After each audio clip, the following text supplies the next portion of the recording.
Hello everyone, हम class 8th science NCERT को study कर रहे हैं और आज के इस वीडियो में हम इस बुक का चैप्टर नंबर 1 जिसका टाइटल है क्रॉप प्रोडक्शन एंड मैनेजमेंट इसके बारे में डिस्कस करेंगे।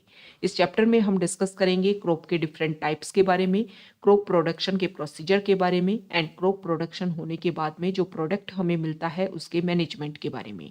तो चलो स्टार्ट करते हैं। चैप्टर को स्टार्ट किया है एक स्टोरी के साथ में कि पहेली एंड बूजो समर वेकेशन के टाइम अपने अंकल के घर जाते हैं। उनके अंकल एक फार्मर हैं और एक दिन वो अंकल की फील्ड में कुछ टूल्स देखते हैं जैसे कि खुरपी, सिकल, प्लो एक्सेट्रा। अब क्वेश्चन ये उठता है कि इन टूल्स का कब, कहाँ और कैसे यूज किया जाता है। सबसे पहले इस चैप्टर में कुछ बेसिक बातें बताई हुई हैं जिसके बारे में हम क्लास 6th और 7th की साइंस की एनसीईआरटी में रीड कर चुके हैं। तो यहाँ पर बताया गया है कि सभी लिविंग ऑर्गेनिज्म जो हैं उनको जीवित रहने के लिए फूड की रिक्वायरमेंट होती है। अब प्लांट्स जो हैं वो फोटोसिंथेसिस प्रोसीजर के थ्रू अपना फूड खुद बनाते हैं, लेकिन एनिमल्स एंड ह्यूमन बीइंग जो हैं वो अपना फूड खुद नहीं बना पाते हैं, वो दूसरों के ऊपर डिपेंडेंट रहते हैं। तो हम यहाँ पर बात कर रहे हैं कि फूड की रिक्वायरमेंट है सभी लिविंग ऑर्गेनिज्म को। अब क्वेश्चन ये उठता है कि सभी को फूड की रिक्वायरमेंट क्यों है। तो इसके बारे में भी हम पहले रीड कर चुके हैं कि फूड से जो एनर्जी मिलती है उस एनर्जी का यूज किया जाता है लिविंग ऑर्गेनिज्म के द्वारा उनकी बॉडी के वेरियस फंक्शन को कंप्लीट करने के लिए, जैसे कि डाइजेशन, रेस्पिरेशन एंड एक्सक्रीशन।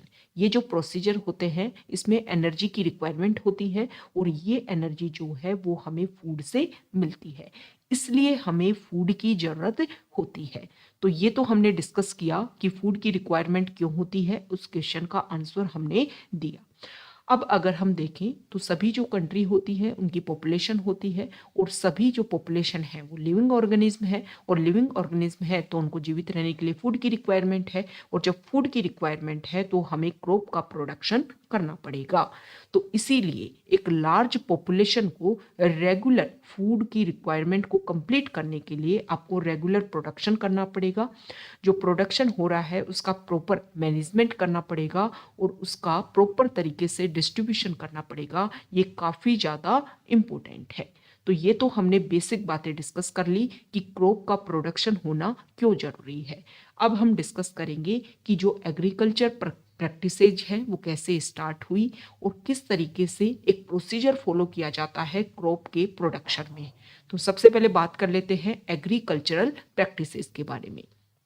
तो देखो, हिस्ट्री की जो बुक है वो आपने रीड की होगी क्लास 6th की। अगर आपने हिस्ट्री की बुक रीड नहीं की है तो आप हमारी प्लेलिस्ट में जाकर के रीड कर सकते हो। उसके चैप्टर नंबर 2 में ही हमें बताया हुआ है कि स्टार्टिंग में जो ह्यूमन था वो फूड गैदरर्स था, कलेक्टर्स था। मतलब प्लांट से जो भी उनको फ्रूट्स मिलते थे उन सभी को वो कंज्यूम करता था और अपने आप को जीवित रखता था।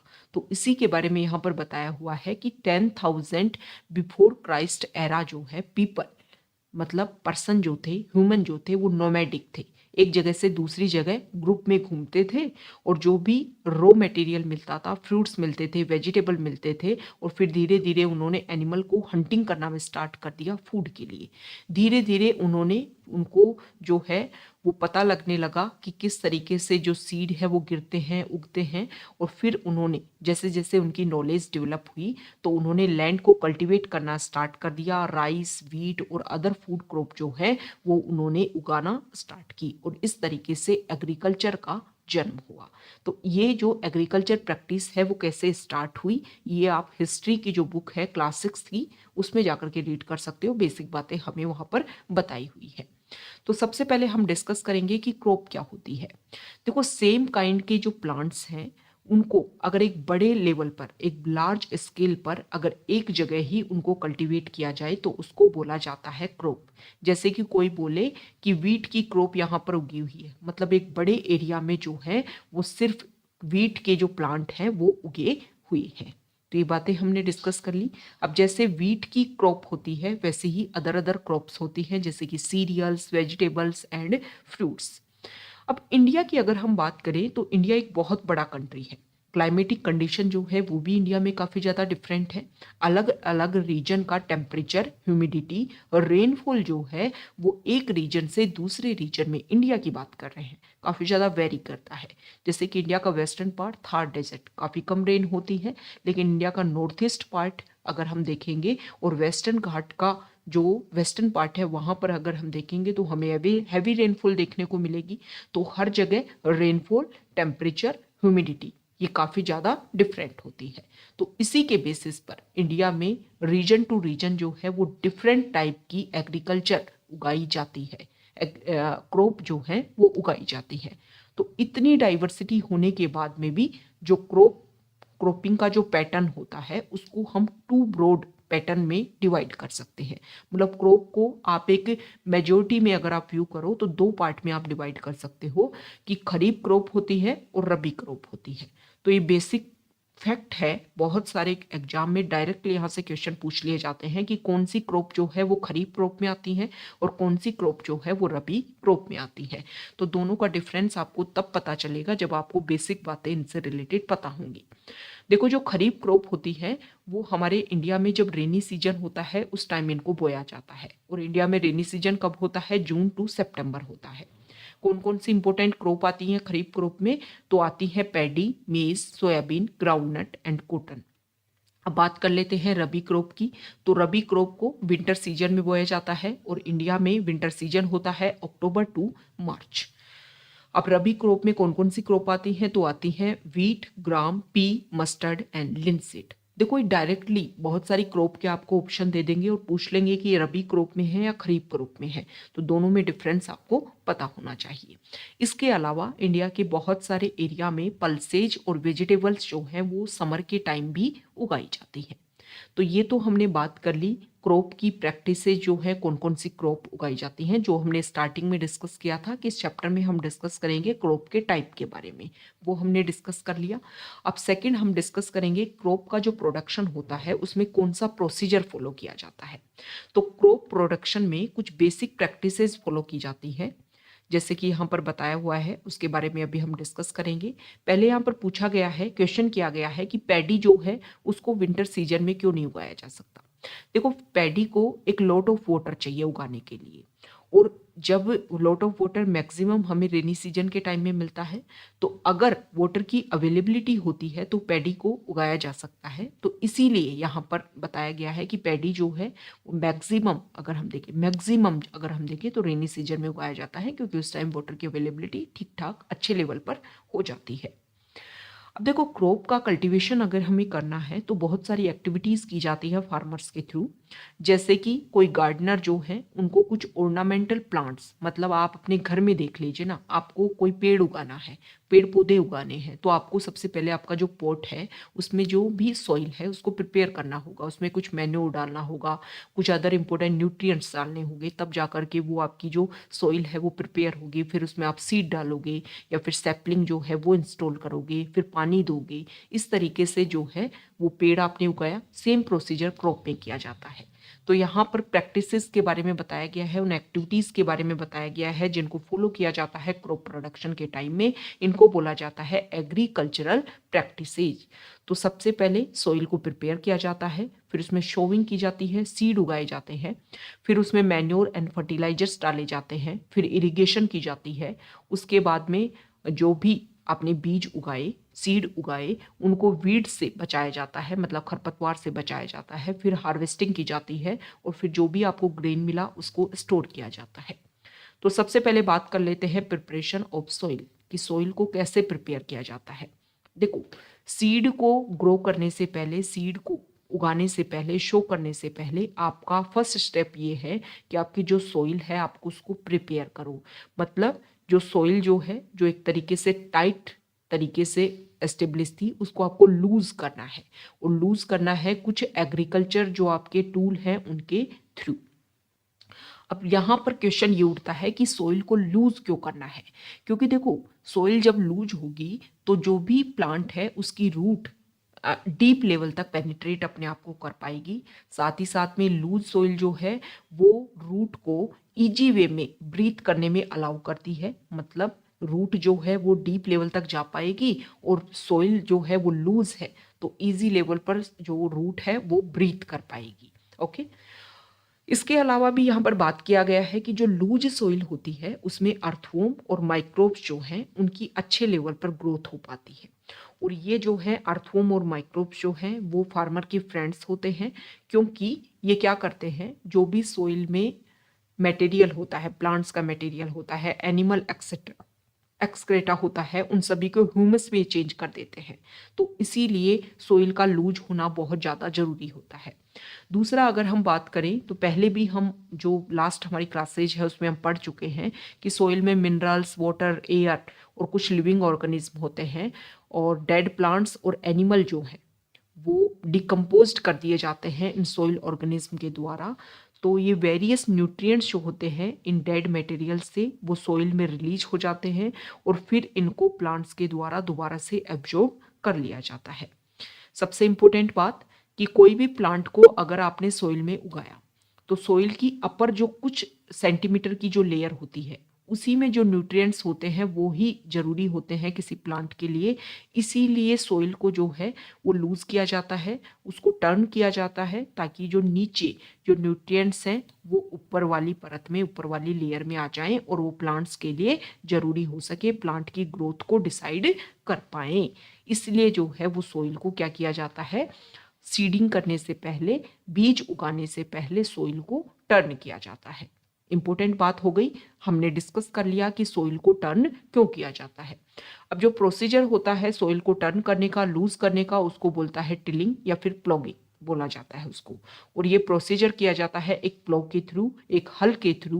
प्लो क्या होता है, आयरन का बना होता है, और यहाँ पर हम देखेंगे इस तरीके का होता है प्लो, ये लोहे का, और यहाँ पर वुड का प्रोसीजर लगा होता है। वुड का जो ये जो है ये वुड का इंस्टॉल किया जाता है इस आयरन के मटेरियल के ऊपर, और यहाँ पर इस तरीके का इम्प्लीमेंटेशन होता है जिनको एनिमल के ऊपर इस तरीके से रख करके और फिर जो भी फार्मलैंड होता है उसको टिलेज किया जाता है। ओके। दूसरा यहाँ पर बताया गया है कि कभी कभी जो सोइल है उसको टर्न करने से पहले उसमें मैन्योर भी ऐड किया जाता है टिलिंग से पहले, ताकि जब सोइल को टिलेज किया जाए तो जो मैन्योर है वो अच्छे से सोइल में मिक्स हो जाए। और कभी कभी सोइल जो है उसको मॉइस्ट भी किया जाता है, मतलब उसमें पानी भी दिया जाता है ताकि सोइल को ईजिली लूज किया जा सके। अब कल्चरल जो इम्प्लीमेंट्स हैं उनके बारे में हम बात कर लेते हैं। तो बहुत सारे टूल का यूज़ किया जाता है सोइल को टिलेज करने में, तो जिसमें हमने पहला डिस्कस किया प्लो के बारे में। सेकंड है होई। होई जो है इसका भी यूज़ किया जाता है सोइल को काटने के लिए, सोइल को लूज करने के लिए जो प्रोसीजर होता है उसके लिए। थर्ड होता है कल्टीवेटर। कल्टीवेटर एक मशीनरी प्रैक्टिस है जिसमें आपका लेबर और टाइम जो है वो दोनों ही सेव होता है। तो हमने सोइल को लूज कर लिया, सोइल को टिल कर लिया, अब बात आती है बीज उगाने की। तो देखो, जो आपने सीड जो आपको उगाने हैं, शो करने हैं, जो आपको बोने हैं बीज, वो बीज जो हैं वो अच्छी क्वालिटी के होने चाहिए। तो यहाँ पर इम्पोर्टेंट फोकस किया जाता है कि गुड वैरायटी जो है उसको चूज आपको करना है, ताकि अच्छी तरीके से अच्छा प्रोडक्शन जो है वो देखने को मिल सके। ओके। तो ये हमने डिस्कस कर लिया कि जो सीड्स हैं उनका सिलेक्शन जो है वो किस तरीके से किया जाता है।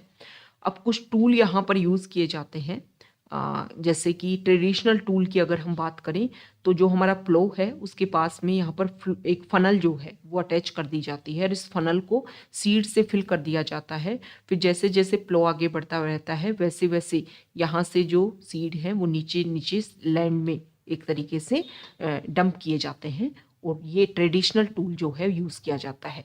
दूसरा प्रोसीजर है सीड ड्रिल, और सीड ड्रिल जो है वो टेक्नोलॉजी है, मशीनरी है, इसके थ्रू भी आपका लेबर और जो आपका टाइम है वो काफ़ी ज़्यादा सेव होता है। अब देखो, सीड को जब आपको उगाना है, मतलब ये आपका फार्म है और अगर आपको इसमें सीड उगाने हैं तो सीड जो है वो एक प्रॉपर डिफरेंस पे होने चाहिए। डिस्टेंस जो है वो सीड के बीच में मेंटेन की जानी चाहिए। क्यों मेंटेन की जानी चाहिए? ताकि सभी जो सीड हैं उनको वाटर की, सनलाइट की, न्यूट्रिएंट्स जो है और सभी को एक प्रॉपर एरिया जो है वो डेवलप होने के लिए मिल सके। इसलिए एक प्रॉपर डिस्टेंस जो है वो सीड में होना काफ़ी ज़्यादा ज़रूरी है। और बहुत बार हम देखते हैं कि सीड जो है वो काफ़ी पास पास होते हैं, उनसे जो प्लांट हैं वो भी काफ़ी पास पास उग जाते हैं।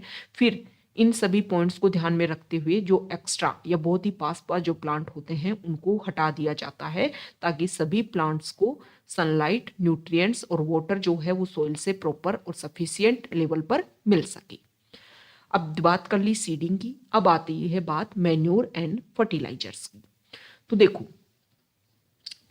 कोई भी प्लांट्स जो होता है उसकी हेल्दी ग्रोथ के लिए हमें कुछ न्यूट्रिएंट्स की ज़रूरत होती है, और जो न्यूट्रिएंट्स देने के लिए हम कुछ एक्स्ट्रा चीज़ें जो हैं वो सॉइल में मिलाते हैं, जिसको बोला जाता है मैन्योर एंड फर्टिलाइजर्स।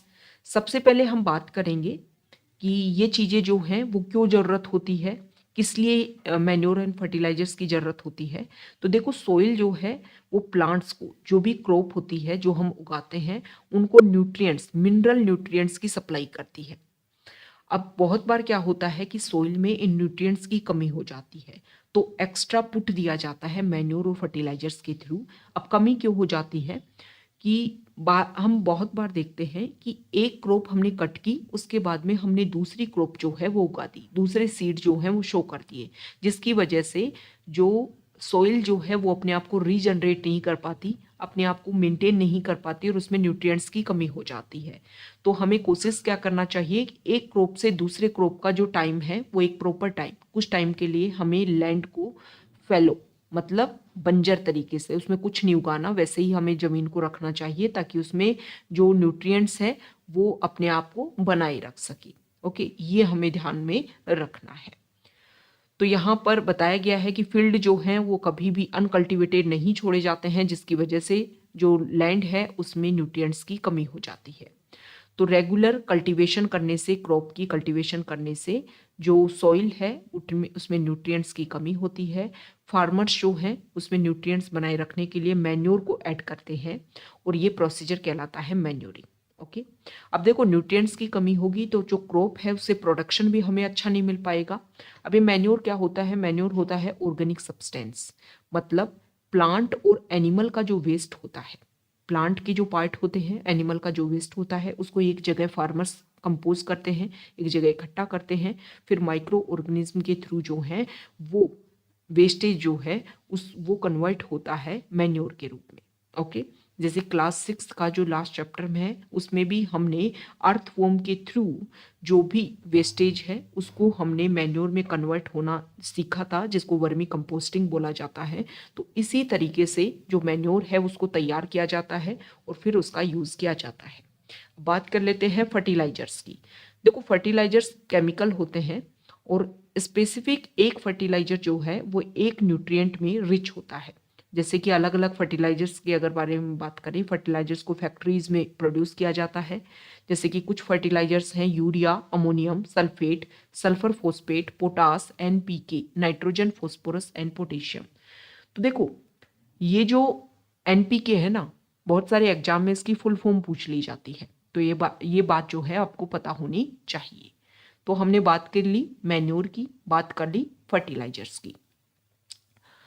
अब जो फर्टिलाइजर्स है इससे, जैसे कि वीट, पैडी, मीज, इनकी क्रॉप से हमें प्रोडक्शन अच्छा मिलता है फर्टिलाइजर्स का, लेकिन फर्टिलाइजर्स का हमें ज़्यादा यूज़ नहीं करना चाहिए, क्योंकि इससे सॉइल जो है वो लेस फर्टाइल हो जाती है और वाटर पोल्यूशन भी इससे इंक्रीज होता है। और इसके अलावा जो सॉइल की फर्टिलिटी अगर हमें मेंटेन करनी है तो ज़्यादा से ज़्यादा हमें ऑर्गेनिक मैन्योर जो है उसका यूज़ करना चाहिए। और दूसरा काम क्या करना चाहिए कि जो लैंड एरिया है उसको कुछ टाइम के लिए अनकल्टिवेटेड रखना चाहिए, मतलब उसमें कोई भी क्रॉप हम ना उगाएं।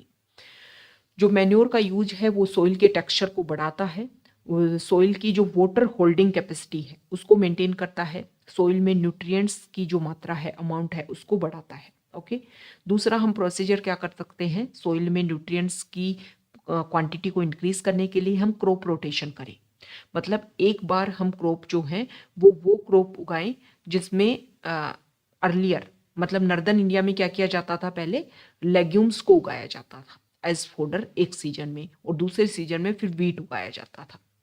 मतलब वो प्लांट जिनको लेग्यूमिनस प्लांट बोले जाते हैं। ओके, उनकी जो रूट्स होते हैं उनमें कुछ नोड्यूल्स होते हैं, मतलब कुछ गांठें होती हैं, और वहाँ पर रहते हैं राइजोबियम बैक्टीरिया।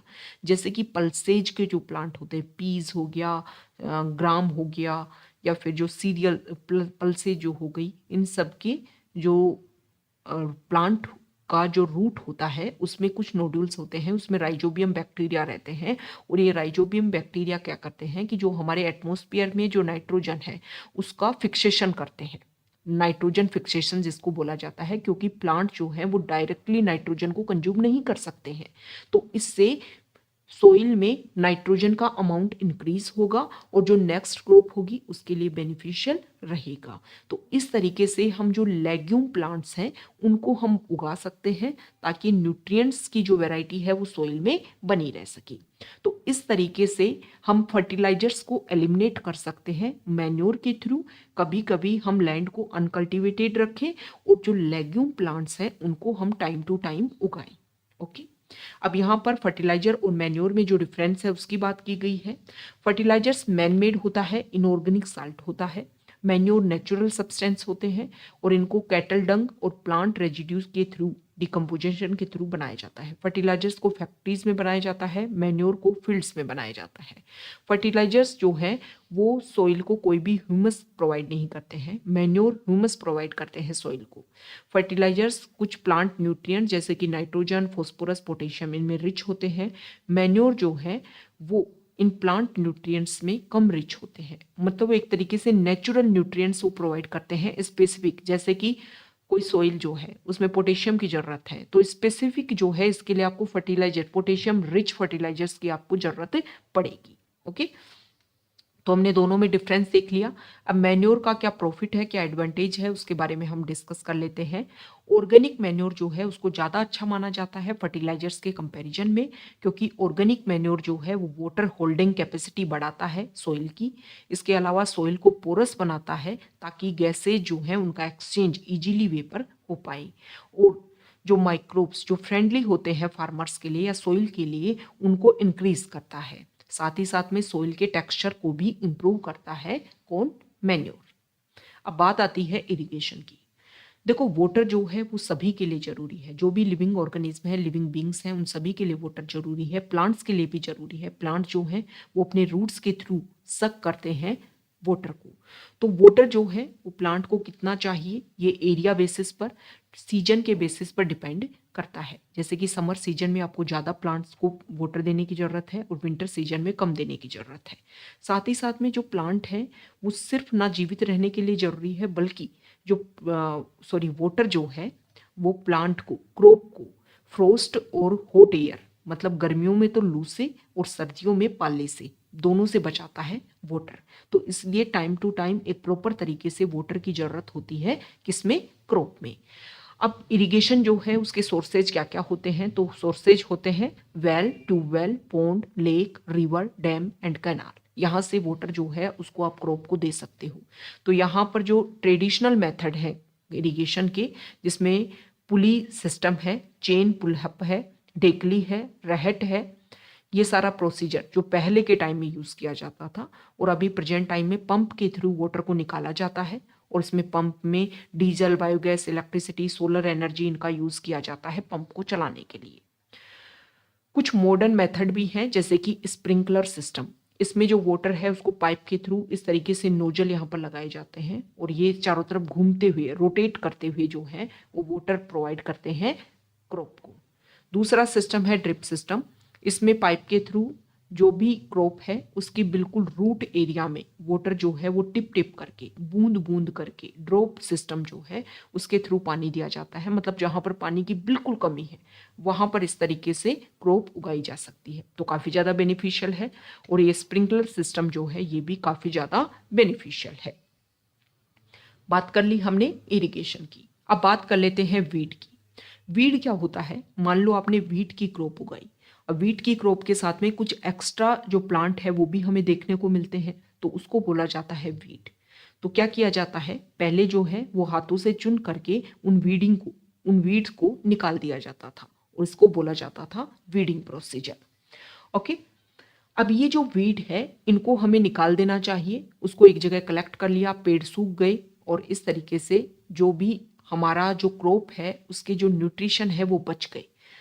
सबसे इंपॉर्टेंट बात आपको ये ध्यान में रखनी है कि वीड को निकालने का सबसे बेस्ट टाइम ये होता है कि जब उसकी फ्लावरिंग या उसमें जो सीड बन जाए उससे पहले ही, मतलब जब वो कच्चा पेड़ होता है, छोटा प्लांट होता है, तभी उसको निकाल दिया जाए ताकि उसमें बीज ना बन पाए और इसकी वजह से उसकी जो संख्या है वो ना बढ़ पाए। तो इससे पहले ही उसको निकाल दिया जाए ताकि हमारे क्रॉप का जो न्यूट्रिएंट्स को लेकर के जो कंपटीशन है वो कम हो सके और जो सोइल के न्यूट्रिएंट्स है वो प्रॉपर क्रॉप को मिल सके और प्रोडक्शन जो है वो अच्छा हो सके। लेकिन इसमें एक एक्स्ट्रा इनिशिएटिव स्टार्ट किया गया है कि कुछ ऐसे जो केमिकल हैं वो बनाए गए हैं, जैसे कि यहाँ पर बताया गया है जिसको बोला जाता है वीडीसाइड्स, 2,4-D के नाम से जाना जाता है। इनको पानी में मिक्स किया जाता है, वाटर में मिक्स किया, फिर इनका स्प्रे किया जाता है पूरी की पूरी क्रॉप के ऊपर। इसमें क्या होता है, क्रॉप के ऊपर इफेक्ट नहीं होता है इन केमिकल का, और जो वीड होते हैं उनके ऊपर इफेक्ट होता है, वीड खत्म हो जाते हैं। और इसमें आपको जो हैंड लेबरर्स, मतलब जो आपको एक्स्ट्रा यहाँ पर लेबरर्स की जरूरत पड़ती है वो नहीं जरूरत पड़ेगी, और केमिकल के थ्रू जो है ये रिजल्ट देखने को मिलेगा वीड को हटाने का। लेकिन इसका फार्मर के ऊपर इफेक्ट पड़ता है और जो प्लांट्स हैं, क्रॉप जो है उसके न्यूट्रिएंट्स के लेवल पर भी इफेक्ट पड़ सकता है। तो इन सभी को एक अच्छे प्रॉपर तरीके से, जो इनकी एक प्रोसीजर है उसी के थ्रू इनको यूज किया जाना चाहिए। ओके, तो यहाँ पर हमने डिस्कस कर लिया है। और ये जो वीडीसाइड है इनको भी during the vegetative growth of weeds before flowering and seed formation, इससे पहले ही वीडीसाइड्स को यूज करना चाहिए। मतलब वीड को निकालने का प्रॉपर टाइम है कि जो वीड है उनके फ्लावरिंग और उनके सीड फॉर्मेशन से पहले ही जो भी प्रोसीजर है, चाहे आप वीडीसाइड्स का यूज करो चाहे आप हैंड से उनको निकालो, उससे पहले ही उसको निकाल देना चाहिए। अब बात कर लेते हैं हार्वेस्टिंग की। देखो, अच्छे से क्या हो गया, हमने वीड निकाल दिया, इरिगेशन कर दी, बीज बो दिया, अब पक करके फसल तैयार हो गई है, अब उसको कर लो हार्वेस्ट। तो हार्वेस्ट में हाथ से किया जाता है सिकल का यूज करके, या फिर टेक्नोलॉजी का यूज करके थ्रेसिंग के थ्रू, मतलब एक ऐसी मशीन जिसमें पूरा प्रोसीजर हो जाता है, कटिंग हो जाती है और निकल करके ग्रेन जो है वो निकल करके बाहर इकट्ठे होते रहते हैं। ये प्रोसीजर अपनाया जाता है जहाँ पर बड़े बड़े फार्म होते हैं, जैसे कि यूएस, यहाँ पर जहाँ पर पॉपुलेशन कम है और फार्म एरिया ज़्यादा है। लेकिन इंडिया की अगर हम बात करें तो मैक्सिमम काम जो है वो हाथ से देखने को मिलता है। हालांकि पैडी इन सब का जो कटिंग जो है वो इसी तरीके के प्रोसीजर के थ्रू होता है। ओके, कंबाइन मशीन जिसको बोला जाता है। यहाँ पर बताया गया है कि हार्वेस्टिंग के टाइम में हमारे इंडिया में बहुत सारे फेस्टिवल मनाए जाते हैं, जैसे कि पोंगल, बैसाखी, होली, दिवाली, नबन्या एंड बिहू। एक तरीके से हार्वेस्टिंग को, मतलब 3-4 मंथ्स का जो प्रोसीजर होता है, जब उसका रिजल्ट देखने को मिलता है और जब वो जो हमारे फार्म होते हैं उसमें जब वो रिजल्ट देखने को मिलता है कि कंप्लीट होती हुई जो हमारी क्रॉप है उसको एक तरीके से जो देखने को मिलता है फार्मर्स का, उसी को यहाँ पर रिप्रेजेंट किया जाता है इन फेस्टिवल के थ्रू। अब बात आती है स्टोरेज की। कटिंग कर ली, ग्रेन्स निकल करके हाथ में आ गए, अब उनको स्टोर करना है। तो यहाँ पर एक इम्पोर्टेंट बात बताई गई है कि जब जो ग्रेन जो निकलता है उसमें कुछ मॉइस्चर देखने को मिलता है, तो सबसे पहले जो भी ग्रेन है उसको हम अच्छे से प्रॉपर सनलाइट में सुखाएं, ताकि पेस्ट, बैक्टीरिया और फंगाई का अटैक जो है वो मॉइस्चराइजर की वजह से देखने को मिल सकता है और वो खत्म कर सकता है हमारी किसको, उस क्रॉप के प्रोडक्शन को। ओके, तो जो भी हमारा प्रोडक्शन देखने को मिलता है उसको बड़े लेवल पर इस तरीके के जो सिलो होते हैं उनमें उनको उन ग्रेन का स्टोर किया जाता है और लोकल लेवल पर इस तरीके से स्टोर किया जाता है। मैक्सिमम हम देखते हैं कि जो नीम जो होता है उसका यूज किया जाता है, ताकि माइक्रो ऑर्गेनिज्म जो है गोडाउन में उनका केमिकल ट्रीटमेंट भी देखने को मिलता है, और ड्राइड नीम लीव्स जो हैं वो भी रखी जाती हैं ताकि माइक्रो ऑर्गेनिज्म का जो प्रोडक्शन है या उनकी ग्रोथ जो है वो ना देखने को मिले। तो ये हमने चैप्टर कंप्लीट कर लिया है, किस तरीके से प्रोसीजर, किस तरीके से क्रॉप का प्रोडक्शन का प्रोसीजर। अब यहाँ पर बताया गया है कि जैसे हमें प्लांट से, क्रॉप प्रोडक्शन से हमें रिजल्ट मिलता है, वैसे ही हम एनिमल से भी फूड गेन करते हैं। और एनिमल से फूड गेन करने के लिए बहुत बार बहुत बड़े लेवल पर एनिमल जो हैं उनको रखा जाता है और इसको बोला जाता है एनिमल हस्बेंड्री। ओके, दूसरा यहाँ पर एक इम्पोर्टेंट फैक्ट ये बताया हुआ है कि फिश जो है वो हमारी हेल्थ के लिए काफ़ी ज़्यादा अच्छी है। फिश से जो हमें कोड लिवर ऑयल मिलता है वो विटामिन डी रिच होता है और ये काफ़ी ज़्यादा ज़रूरी होता है। ओके, तो जो भी लोग इसको कंज्यूम करते हैं उनके लिए काफ़ी अच्छा हो सकता है। इस चैप्टर की हम समरी को देख लेते हैं। आप अपने लेवल पर ही व्यू करो। हमने क्या क्या पढ़ा? हमने पढ़ा कि सभी जो पर्सन हैं, सभी जो लिविंग ऑर्गेनिज्म हैं, उनको फूड की रिक्वायरमेंट है। क्यों है फूड की रिक्वायरमेंट? क्योंकि जो फूड है उससे हमें एनर्जी मिलती है और एनर्जी का हम यूज़ करते हैं हमारे बॉडी के बहुत सारी अदर अदर एक्टिविटीज, जैसे कि रेस्पिरेशन, जैसे कि एक्सक्रेशन, जैसे कि डाइजेशन, इन सभी के लिए। उसके बाद में हमने पढ़ा कि जो क्रॉप की जो प्रैक्टिसेज हैं वो बहुत पहले से स्टार्ट हो गई थी। क्रॉप की प्रैक्टिसेज में हम क्या करते हैं, जब एक ही सेम वैरायटी प्लांट की एक जगह उगाई जाती है तो उसको बोला जाता है क्रॉप। इंडिया में अलग अलग कैटेगरी, अलग अलग डाइवर्सिटी है। और रबी और खरीफ क्रॉप जो है वो 2 सीजन में हमारे यहाँ पर देखने को मिलती है। इसके जो टाइप, इसमें कौन कौन सी क्रॉप है उसके बारे में हमने पढ़ा। इसके अलावा फिर हमने पढ़ा कि सबसे पहला प्रोसीजर होता है सॉइल को टिलिंग करने का। सॉइल को टिलिंग करना इसलिए जरूरी होता है ताकि नीचे के न्यूट्रिएंट्स जो है वो ऊपर आ जाएं, सॉइल जो है पोरस बन जाए। फिर उसमें हमने सीड को उगा दिया। सीड को उगाने के लिए जो सीड है उसमें एक प्रॉपर डिस्टेंस हो ताकि सभी को प्रॉपर न्यूट्रिएंट्स की अवेलेबिलिटी हो। फिर उसमें हमने मैन्योर और फर्टिलाइजर्स को ऐड कर दिया। मैन्योर ज़्यादा बेनिफिशियल होता है। उसके बाद में हमने जो है वो इरिगेशन कर दिया, वीडिंग को हटा दिया। उसके बाद में हमने क्या किया, हार्वेस्टिंग कर लिया और फिर उसको हमने कर दिया स्टोर। और फूड जो हमें फूड एनिमल से मिलता है उसको हम बोलते हैं एनिमल, मतलब एनिमल से फूड गेन करने के लिए एनिमल्स को हम एक बड़े लेवल पर रखते हैं, रियर करते हैं और इसको बोलते हैं एनिमल हस्बेंड्री। तो ये हमारा चैप्टर नंबर 1 है जिसमें हमने बेसिक बातें डिस्कस की। बहुत बार जो भी इंपॉर्टेंट फैक्ट हमने यहाँ पर डिस्कस किए हैं इनको लेकर के क्वेश्चन जो है वो स्टेटमेंट दे करके पूछ लिए जाते हैं। तो जो भी हमने बातें डिस्कस की वो सारी बातें आपको पता होनी चाहिए। तो अगर आप यहाँ तक आए हैं, वीडियो आपको अच्छा लगा है तो प्लीज़ वीडियो को लाइक कीजिए, शेयर कीजिए और चैनल को सब्सक्राइब कीजिए। Okay, thank you.